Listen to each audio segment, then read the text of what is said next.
بسم اللہ الرحمن الرحیم۔ السلام علیکم ویورز، آج آپ کے لیے لائے ہیں ایک یہودی کو خواب میں اللہ کے نبی کی زیارت۔ چینل پر نئے آنے والوں سے درخواست ہے چینل کو سبسکرائب کر لیں۔ آپ فرماتے ہیں کہ تعلیم کے دوران ہم چند ساتھی ایک علاقے میں مقیم تھے۔ کچھ مدت بعد ہمارے پاس خرچہ ختم ہوا اور دوسرا کوئی ذریعہ نہیں تھا، چنانچہ ہم نے واپس گھر جانے کا ارادہ کیا اور اپنا سامان اکٹھا کرنے لگے۔ اس محلے میں ایک یہودی بھی رہتا تھا۔ اس نے جو ہمیں دیکھا کہ ہم واپس جانے کی تیاری کر رہے ہیں تو ہمارے پاس آ کر کہا، تم کیوں یہاں سے جاتے ہو؟ ہم نے کہا، ہم یہاں علم حاصل کرنے آئے تھے، لیکن ہمارے پاس خرچہ ختم ہو گیا ہے، کسی پر بوجھ تو نہیں بن سکتے، نہ سوال کر سکتے ہیں، اس لیے ہم واپس اپنے گھروں کو جا رہے ہیں۔ اس نے دریافت کیا کہ تمہارا ماہانہ کتنا خرچہ بنتا ہوگا؟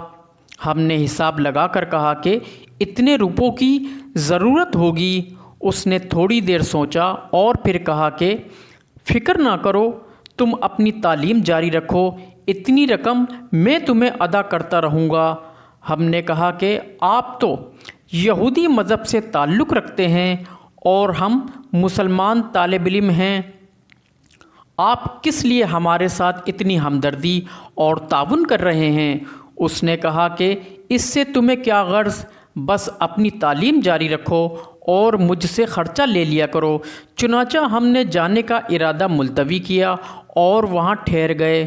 کچھ مدت میں ہم نے وہ مطلوبہ تعلیم حاصل کی اور پھر وہاں سے رخصت ہوئے۔ اسی دوران حج کے مہینے شروع ہوئے۔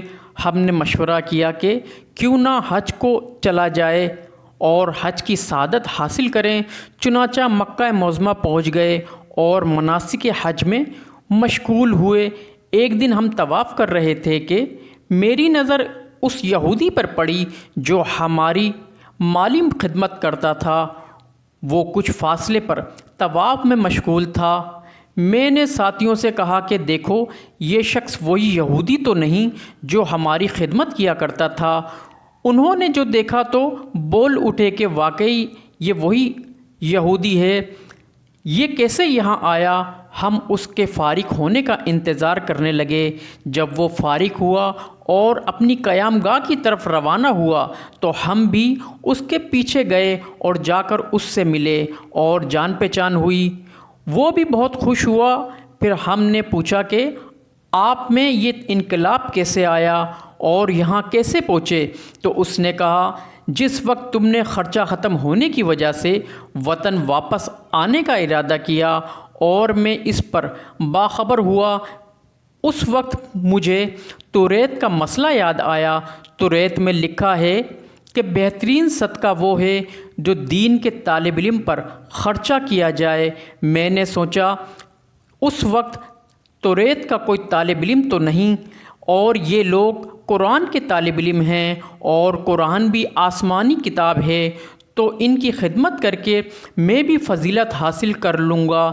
اس جذبے کے پیش نظر میں نے تمہیں وطن جانے سے روکا اور پھر جب تم تعلیم مکمل کر کے چلے گئے تو میں نے رات کو تمہارے نبی حضرت محمد صلی اللہ علیہ وسلم کو خواب میں دیکھا کہ مجھے مسلمان ہونے کی مبارکباد دے رہے ہیں کہ مبارک ہو، تم مسلمان ہو گئے ہو۔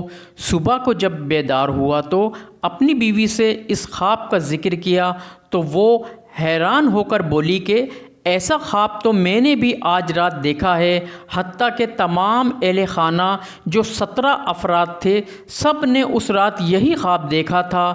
چنانچہ ہم نے اس کو اشارہ غیبی سمجھا اور ہمیں یقین ہوا کہ روح زمین پر اسلام ہی واحد سچا اور حق دین ہے۔ چنانچہ اس دن ہم سب نے اسلام قبول کر لیا اور پھر دل میں حج کرنے کا شوق پیدا ہوا اور اب ہم تمام اہل خانہ دولت ایمان کے ساتھ ساتھ حج بیت اللہ کی سعادت بھی حاصل کر رہے ہیں۔ یہ قصہ سن کر ہمیں بہت تعجب ہوا۔ اللہ تعالیٰ کا شکر ادا کیا کہ ہم لوگ اس یہودی گھرانے کے مسلمان ہونے کا سبب بنے۔ یہ واقعہ میں نے اپنے استاد شیخ الحدیث حضرت علامہ حسن جان صاحب سے سنا تھا، جو آپ نے مدرسہ حافظ القرآن 7 شریف کی دستار بندی کے موقع پر دوران واعظ ارشاد فرمایا تھا۔ ویورز، کیسا لگا قصہ؟ فیڈ بیک ضرور دیجیے گا، چینل کو سبسکرائب کیجیے گا۔ ملتے ہیں نیکسٹ ویڈیو میں۔ اللہ حافظ۔